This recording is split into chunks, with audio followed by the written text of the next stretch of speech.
ನಾನು ಇಬ್ರಾಹಿಮು ಇಬ್ಬರು, ನಾನು leader of the opposition, Ibrahim ಕೂಡ ಒಬ್ಬ ಲೀಡ್ರು. ನಾವಿಬ್ಬರು ಪಾರ್ಲಿಮೆಂಟ್ನಲ್ಲಿ ಹನುಮಂತಪ್ಪ ಎಲೆಕ್ಷನ್ ನಿಂತಿದ್ದಾಗ, ಲೋಕಸಭೆಗೆ ನಿಂತಿದ್ದಾಗ ಹೋಗಿದ್ದೀವಿ. ನಮಗೆಲ್ಲೂ ಜಾಗ ಕೊಟ್ಟಿಲ್ಲ. ಉಳ್ಕೊಳಕ್ಕಲ್ಲಯ್ಯ, ಪಬ್ಲಿಕ್ ಮೀಟಿಂಗ್ ಮಾಡೋಕ್ಕೆ, ಕ್ಯಾಂಪೇನ್ ಮಾಡೋಕ್ಕೆ ನಮ್ಮ ಕ್ಯಾಂಡಿಡೇಟ್ಗೆ ಎಲ್ಲೂ ಕೊಟ್ಟಿಲ್ಲ. ಸಂಸ್ಕೃತಿ ಸರಿ ಇಲ್ಲ ಅವ್ರಿಗೆ, ಗೂಂಡಾಗಿರಿ ಮಾಡ್ಕೊಂಡು ಮಾಡ್ತಾ ಇದ್ದವರು ಅವರು. ಅವರಿಂದ ನಾವು ಪಾಠ ಕಲಿಬೇಕಾ? ನರೇಗಾ ಉದ್ದೇಶ ಏನು ನಿಮಗೆ? ಅದು ಗೊತ್ತಾ ನಿಮಗೆ ನರೇಗಾ ಉದ್ದೇಶ ಯಾಕಾಯಿತು ಅಂತ? ರೈತರಿಗೆಲ್ಲ ಕೇಳಪ್ಪ, ಇಲ್ಲಿ right to work, right to work, right to information, right to education, right to food. ಇದನ್ನು ಮಾಡಿದವ್ರು ಯಾರು? UPA ಗೌರ್ಮೆಂಟ್, ಮನಮೋಹನ್ ಸಿಂಗ್ ಅವರು ಪ್ರಧಾನಮಂತ್ರಿ ಆಗಿರುವಾಗ ಮಾಡಿದ್ದು. ಅದನ್ನು ಹಾಳು ಮಾಡೋಕೆ ಹೊರಟಿದ್ದಾರೆ.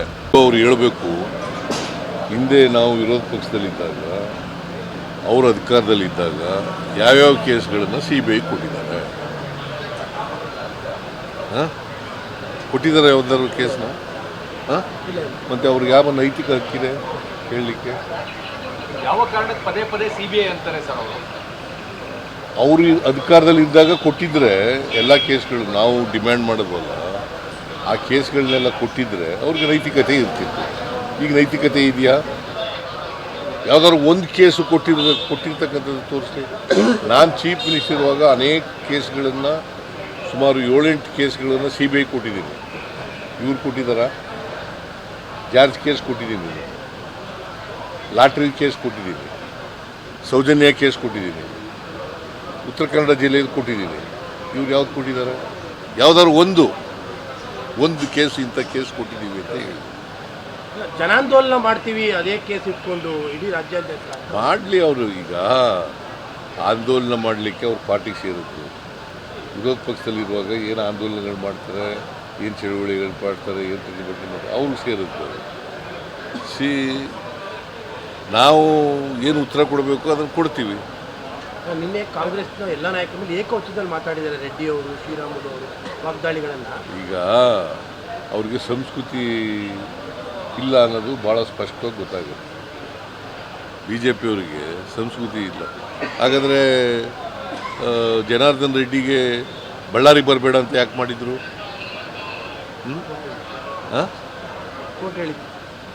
ಬಳ್ಳಾರಿ, ರಿಪಬ್ಲಿಕ್ ಆಫ್ ಬಳ್ಳಾರಿ ಅಂತ ಮಾಡಿದವ್ರು ಯಾರು ಬರೆದಿದ್ದದು? ಸಂತೋಷ್ ಹೆಗ್ಡೆಯವರು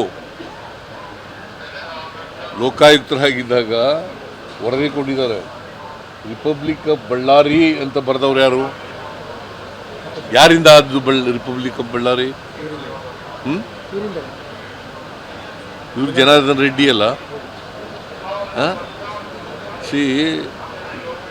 ಇವ್ರಿಗೆ ಪ್ರಜಾಪ್ರಭುತ್ವದಲ್ಲಿ ನಂಬಿಕೆ ಇಲ್ಲ, ಸರ್ವಾಧಿಕಾರದಲ್ಲಿ ನಂಬಿಕೆ ಇದೆ ಅಂತ ಅನ್ನೋದಕ್ಕೆ ಒಂದು ಉದಾಹರಣೆ. ನಾನು ಇಬ್ರಾಹಿಮು ಇಬ್ಬರು, ನಾನು leader of the opposition, Ibrahim ಕೂಡ ಒಬ್ಬ ಲೀಡ್ರು. ನಾವಿಬ್ಬರು ಪಾರ್ಲಿಮೆಂಟ್ನಲ್ಲಿ ಹನುಮಂತಪ್ಪ ಎಲೆಕ್ಷನ್ ನಿಂತಿದ್ದಾಗ, ಲೋಕಸಭೆಗೆ ನಿಂತಿದ್ದಾಗ ಹೋಗಿದ್ದೀವಿ. ನಮಗೆಲ್ಲೂ ಜಾಗ ಕೊಟ್ಟಿಲ್ಲ. ಉಳ್ಕೊಳಕ್ಕಲ್ಲಯ್ಯ, ಪಬ್ಲಿಕ್ ಮೀಟಿಂಗ್ ಮಾಡೋಕ್ಕೆ, ಕ್ಯಾಂಪೇನ್ ಮಾಡೋಕ್ಕೆ ನಮ್ಮ ಕ್ಯಾಂಡಿಡೇಟ್ಗೆ ಎಲ್ಲೂ ಕೊಟ್ಟಿಲ್ಲ. ಕೊನೆಗೆ ಒಂದು ಕುರುಬರು ದೇವಸ್ಥಾನದ ಹತ್ರ ಮಾಡಿದ್ದು ನಾನು.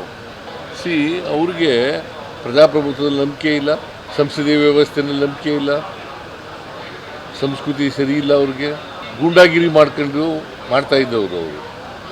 ಅವರಿಂದ ನಾವು ಪಾಠ ಕಲಿಬೇಕಾ? ನಾವು ಕಾಂಗ್ರೆಸ್ ಪಕ್ಷ ಯಾವಾಗಲೂ ಕೂಡ ಪ್ರಜಾಪ್ರಭುತ್ವದಲ್ಲಿ ನಂಬಿಕೆ ಇಟ್ಕೊಂಡಿರ್ತಕ್ಕಂಥವ್ರು, ಸಂವಿಧಾನದಲ್ಲಿ ನಂಬಿಕೆ ಇಟ್ಕೊಂಡಿರ್ತಕ್ಕಂಥವ್ರು, ಗೊತ್ತಾಯ್ತಾ? ಸಂವಿಧಾನದ ಆಶಯಗಳಲ್ಲಿ ನಂಬಿಕೆ ಇಟ್ಕೊಂಡಿರ್ತಕ್ಕಂಥವ್ರು, ಸಂವಿಧಾನ ಜಾರಿ ಮಾಡಬೇಕು ಅಂತ ಇರ್ತಕ್ಕಂಥವ್ರು. ಬೇರೆ ಇನ್ನೇನಿದೆ? ರಾಜಕೀಯ ಉದ್ದೇಶ ಬಿಟ್ಟರೆ ಇನ್ನೇನಿದೆಯಪ್ಪ? ಈಗ ಮೊದಲನೇ ವರ್ಷ ಅಸೆಂಬ್ಲಿ ಶುರುವಾಗುತ್ತಲ್ಲ, ಮೊದಲನೇ ವರ್ಷದಲ್ಲಿ ಅಲ್ಲ, ಹೊಸ ವರ್ಷದಲ್ಲಿ ಮಾಡಲೇಬೇಕಲ್ಲ. ಸಂವಿಧಾನ ಸ್ಪಷ್ಟವಾಗಿ ಹೇಳ್ತದೆ, it's A mandatory on the part of the government. Joint session ಮಾಡೋದು ಮ್ಯಾಂಡೇಟ್ರಿ, ಅದು ಮಾಡ್ತಾ ಇದ್ದೀವಿ. ಅದ್ರ ಜೊತೆಗೆ ಈಗ ನರೇಗಾ ಉದ್ದೇಶ ಏನು ನಿಮಗೆ? ಅದು ಗೊತ್ತಾ ನಿಮಗೆ ನರೇಗಾ ಉದ್ದೇಶ ಯಾಕಾಯಿತು ಅಂತ? ರೈತರಿಗೆ ಬಡವರಿಗೆಲ್ಲ ಅನುಕೂಲ ಆಗುತ್ತೆ. ರೈತರಿಗೆಲ್ಲ ಕೇಳಪ್ಪ ಇಲ್ಲಿ, right to work, right to information, right to education, right to food. ಇದನ್ನು ಮಾಡಿದವ್ರು ಯಾರು? UPA ಗೌರ್ಮೆಂಟ್, ಮನಮೋಹನ್ ಸಿಂಗ್ರವರು ಪ್ರಧಾನಮಂತ್ರಿ ಆಗಿರುವಾಗ ಮಾಡಿದ್ದು. ಅದನ್ನು ಹಾಳು ಮಾಡೋಕೆ ಹೊರಟಿದ್ದಾರೆ. ಅದಕ್ಕೋಸ್ಕರ ವಿಶೇಷ ಅಧಿವೇಶನ ಕರೆದು ಅದನ್ನು ಖಂಡಿಸಿ ಮತ್ತೆ ಮನ್ರೇಗನ ರೆಸ್ಟೋರ್ ಮಾಡಬೇಕು. ಈಗ ತಂದಿರತಕ್ಕಂಥ ಕಾಯ್ದೆ ಇದೆಯಲ್ಲ ಎಂಥದ್ದು VBG ರಾಮ್ಜಿ, ನೀವೊಬ್ಬರೇ ಕರೆಕ್ಟಾಗಿ ಹೇಳ್ತಾ ಇರೋದು. ನೀವೊಬ್ಬರೇ ಕರೆಕ್ಟಾಗಿ ಹೇಳ್ತಾ ಇರೋದು. VBG ರಾಮ್ಜಿ ಗೊತ್ತಾದ್ರ ಅರ್ಥ? ಅದನ್ನ ಎಕ್ಸ್ಪೆನ್ಷನ್ ಗೊತ್ತಾದು ಹೇಳೋ ನೋಡೋಣ. VB ಅಂದರೆ Viksit Bharat, guarantee for Rozgar, Ajeevika mission Gramin. ಅದರ ಅರ್ಥ ರಾಮಲ್ಲ, Rozgar, guarantee for Rozgar, Ajeevika mission Gramin ಅಂತ ಅದರ ಅರ್ಥ. ಮೊನ್ನೆ ಡಾಕ್ಟ್ರು ಡೀಟೇಲ್ ಪ್ರೆಸ್ ಮೀಟ್ ಮಾಡಿದ್ರು, ಡಾಕ್ಟ್ರು ಮಾಡಿದ್ರು ಡೀಟೇಲ್ ಆಗಿ. ಸರ್ ಇದು ಲೋಕಾಯುಕ್ತ ರೈಡ್ ಆಗಿದೆ ಸರ್, ಇಲ್ಲಿ ಅಬ್ಕಾರಿ DC ಮೇಲೆ ಸರ್. ಅವರು 2 ಕೋಟಿ ಲಂಚ ಇಸ್ಕೋಬೇಕಾದ್ರೆ ರೈಡ್ ಆಗಿದೆ ಸರ್. ಅವರು ಕೂಡ ಒಂದು ಆಡಿಯೋ ಸಿಕ್ಕಿದೆ. ಆಡಿಯೋದಲ್ಲಿ ಈಗ ಯಾರು ಸಚಿವರು ಹೆಸರು ಹೇಳಿದ್ದಾರೆ ಸರ್. ತಿಂತಾರೆ ಅವ್ರ ಮೇಲೆ ಕ್ರಮ ತಗೊಳ್ಳಿ.